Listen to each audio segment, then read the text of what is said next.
کچھ انہوں نے تھوڑا سا آپ کو یہ بھی بتایا ہوگا کہ اگر آپ نہیں مانیں گے تو کیا ہوگا؟ اس میں دیکھیں اسی طرح وہ بات کی، دیکھیں سر ایک انڈرسٹینڈنگ کے ساتھ چلیں گے تو آپ کے لیے بھی، آپ کے بچوں کے لیے بھی، سب کے لیے بھی اچھا ہوگا. مطلب بیسیکلی وہ میسیج یہ تھا کہ ہمیں پتہ ہے کہ آپ کے بچے کیا کرتے ہیں، ہمیں پتہ ہے آپ کی بچی کس یونیورسٹی میں جاتی ہے، ہمیں پتہ ہے آپ کا بیک گراؤنڈ کیا ہے، you are from a very humble background, آپ کی کوئی اربن ایریا میں پراپرٹی نہیں ہے، کچھ نہیں ہے، تو اگر آپ ہمارے ساتھ مل کے چلیں گے تو آپ کو بہت فوائد ہوں گے. اس کے بعد کیا ہوا جج صاحب؟ ایک اس وقت کے MNA، وہ اس وقت ان کے بڑے ڈارلنگ تھے جمشید دستی صاحب. جی بالکل. ایک انہوں نے میرے خلاف ریفرنس فائل کیا تھا، اور ایک کلثوم خالق ایڈوکیٹ تھی، انہوں نے فائل کیا تھا. اور ایک میرے اوپر اور ریفرنس فائل کروایا گیا تھا، فرمائشی ریفرنس تھا کہ میں جس سرکاری گھر میں رہ رہا تھا وہ 1967 میں اس کی کنسٹرکشن ہوئی تھی. جی ہم واقف ہیں اس چیز سے کہ جی آپ نے اس کی ریفربشمنٹ کے اوپر بہت کثیر رقم لگا دی جی، اور یہ آپ نے بڑا ظلم کیا پبلک ایکسچیکر کے ساتھ. اچھا. اور ہم آپ کو اس چیز پہ نہیں معاف کر سکتے. اس سائڈ سے میرے پیرز کی طرف سے ان کو یہ انڈرسٹینڈنگ دی گئی کہ اس تے سانو کچھ کرنے دی ضرورت ہی نہیں، اسی ادے چ انہوں رگڑ دیا گے سرکاری گھر والے. اس پہ اس سے پہلے اسی گھر میں سعید مہدی صاحب رہا کرتے تھے، principal secretary to the prime minister Nawaz Sharif صاحب کے زمانے میں. تو ان کا بیٹا عامر علی احمد جو ایک دن مجھے ملنے کے لیے آیا، اس وقت وہ DC تھا اسلام آباد کا، کہتے ہیں سر یہ 9 کمرے جو آپ کے اوپر الیج کیا گیا ہے کہ آپ نے 9 کمرے بنوائے ہیں، وہ ہمیں بتائیں کون سے 9 کمرے ہیں. میں کہ یار I couldn't find myself کہ میں نے کون سے 9 کمرے بنوائے. تو میں میاں ثاقب نثار صاحب کو، کھوسا صاحب کو I beseech them کہ سر رجسٹرار صاحب کو بھیج کے صرف فزیکل ویریفیکیشن کر لیں، باقی چیزوں کو چھوڑ دیں. اگر یہاں پر اگر یہ سبسٹینشیٹ ہو جاتی ہے یہ چیز، یہ ایلیگیشن، تو مجھے بھلے آپ فائر کر دیں، مجھے کوئی اعتراض نہیں ہوگا. لیکن یہ فیکچولی انکریکٹ ہے. اس ریفرنس میں بھی جو وٹنسز تھے نا، وہ پروٹیکٹیو کسٹڈی میں لیے جا چکے تھے بھائی لوگوں کی طرف سے کہ کہیں یہ نہ ہو کہ کوئی پیش نہ ہو، ہم نے میک شور کرنا ہے اس بندے کو، ہم نے فائر کروانا ہے. اسی دن شام کو پھر انہوں نے مجھے یہ سپیچ والے اس میں شوکاز نوٹس جاری کر کے موٹو نوٹس لے لیا. ایک بھی ہیئرنگ نہیں ہوئی. سمرلی ڈیسائیڈڈ، سمری بھی کوئی اس کو ایک کریڈنس پھر بھی اٹیچ ہوتی ہے نا کہ آپ آئے. بالکل ایک ہمیں بلایا گیا، میں اور میرے وکیل تھے حامد خان صاحب، ہم پیش ہوئے تو انہوں نے کہا جی ہاؤ ٹو پروسیڈ اٹ. انہوں نے بتایا جی یہ پروسیجر ہے. انہوں نے کہا اوکے جی ہم آپ کو بتائیں گے. تو شام کو ہم بیٹھے ہوئے گھر پہ تو اچانک نیوز بریک ہوئی جی کہ جی سپریم جوڈیشل کونسل کی سفارشات پر ان کو ہٹا دیا گیا. اور آپ اس بات پہ یقین نہیں کریں گی کہ سپریم جوڈیشل کونسلز کی recommendations ministry of law, prime minister secretariat, again ministry of law, then to president and his signatures according approval. It took just 40 minutes. Unbelievable. اس سے زیادہ تیز رفتار انصاف شاید پوری دنیا میں کہیں پر بھی نہیں ہوتا. جب آپ کو 2024 میں ریلیف ملا اور اس وقت کے سپریم کورٹ نے کہا کہ یہ آپ کے ساتھ ناانصافی ہوئی تھی، اس وقت آپ نے کیوں نہیں انسسٹ کیا کہ یہ پوری ٹرائل کریں؟ سمرلی کیوں انہوں نے اس دفعہ بھی فیصلہ کر لیا؟ کھولتے کھلواتے ہمیں بھی پتہ چلتا. اور اس وقت تو چیف جسٹس صاحب پروسیڈنگز کو پبلکلی براڈ کاسٹ کروا رہے ہیں، تو ہمیں بھی پتہ چلتا کہ کیا ہوا آپ کے ساتھ. جی میں 21 جولائی کو جب میں نے یہ تقریر کی تو اس وقت چیف جسٹس صاحب میاں ثاقب نثار صاحب کراچی رجسٹری میں تھے. تو جب ان کو وہ پتہ چلا تو اس کے اوپر انہوں نے ایک ریئیکشن دیا. تو میں نے نیکسٹ ڈے 22 تاریخ کو میں نے ان کو ایک لیٹر لکھا. میں کہا سر کہ یہ میں نے باتیں کی ہیں، اس کی ویراسٹی کو جاننے کے لیے آپ کوئی جوڈیشل کمیشن بنا دیں.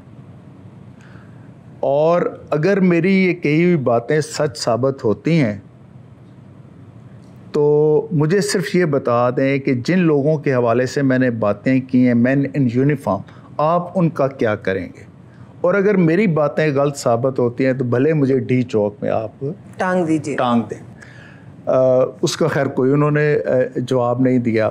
ہم نے باجوہ صاحب کو پارٹی بنایا, ہم نے فیض حمید صاحب کو پارٹی بنایا, ہم نے عرفان رامے کو پارٹی بنایا, باقی جتنے بھی لوگ تھے, بریگیڈیئر فیصل مروت کو پارٹی بنایا, کہ ہم نے کہا جی کہ ٹھیک ہے آپ ان کو کریں. تو وہ تو بالکل ہی مکر گئے نا فیض حمید صاحب, اور وہ کہ جی ہم تو جانتے ہی نہیں. انہوں نے کہا کہ یہ تو ہمارے اوپر سراسر اختراع ہے, ہمیں تو ایسی بات کا پتہ ہی نہیں. مجھے امید نہیں تھی یہ ثاقب نثار سے, اور مجھے آصف کھوسہ سے تو بالکل یہ امید نہیں تھی, کیونکہ جب میں کیمبرج یونیورسٹی میں انڈر گریجویٹ تھی تو آصف کھوسہ صاحب اس وقت میچور اسٹوڈنٹ تھے, اور وہ اپنا LLM کر رہے تھے کیمبرج یونیورسٹی میں. پھر ان کا ایک خاندانی بیک گراؤنڈ بھی ہے, تو میرا خیال تھا کہ تھوڑی سی تو ہمت دکھائیں گے. کیا ہوا ان دونوں کو؟ میری اپنی فیلنگ ہے کہ ثاقب نثار صاحب اور آصف سعید کھوسہ صاحب, ان کو سم ہاؤ یہ ایک میں سمجھتا ہوں کہ ایک ان کے مس کنسیپشن انکلکیٹ کر گئی ان کے ذہن میں کہ شاید میں کوئی افتخار چودھری صاحب کا بلو آئیڈ ہوں. انہوں نے کہا اچھا یہ اگر بلو آئیڈ ہے نا تو اب ہماری باری آنے تو ہم اس سے پھر نپٹیں گے, اور انہوں نے نپٹا. بڑے شاید ان کا یہ بھی خیال تھا کہ جو پروجیکٹ عمران خان ہے وہ 10 سال چلے گا اور ہم ریٹائر بھی ہو جائیں گے تو موج لگی رہے گی, اور ان میں شاید اتنی ہمت ہی نہیں تھی کہ وہ آقاؤں کو آنکھوں میں آنکھیں ڈال کے کہہ سکتے اناف از اناف. جی میں آپ سے بالکل 100% اتفاق کرتا ہوں. میں تو جہاں پر بھی جاتا ہوں نا تو میں خود بھی ڈرائیو کر کے چلا جاتا ہوں, اور جو میرے اس اوسٹر میں انوالو تھے ود میلافائڈ انٹینٹ, وہ 4 گارڈز کے ساتھ بھی کسی جگہ نہیں جا سکتے. جج صاحب معاف کیجئے, وہ منہ دکھانے کے قابل نہیں رہے. Welcome back.